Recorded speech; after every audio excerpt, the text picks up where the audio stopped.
नांदेड़ जिला collector doctor Vipin Itankar का नागपुर के जिला कलेक्टर की हैसियत से तबादला हो गया है। आज एक मकतूब के जरिए उनके तबादले की ये खबर आई है। डॉक्टर विपिन ईटनकर ने अपनी 3 साला कारकर्दगी में गैर मामूली खिदमत अंजाम दिए हैं।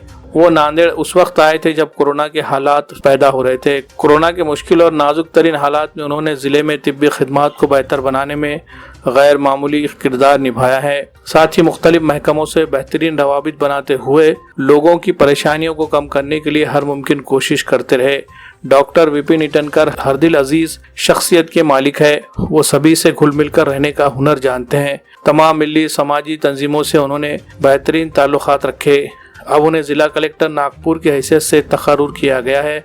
जल्द ही उन्हें अपने ओहदे का चार्ज किसी दूसरे ऑफिसर के सुपुर्द करके नागपुर रवाना होने के अहकामात दिए गए हैं।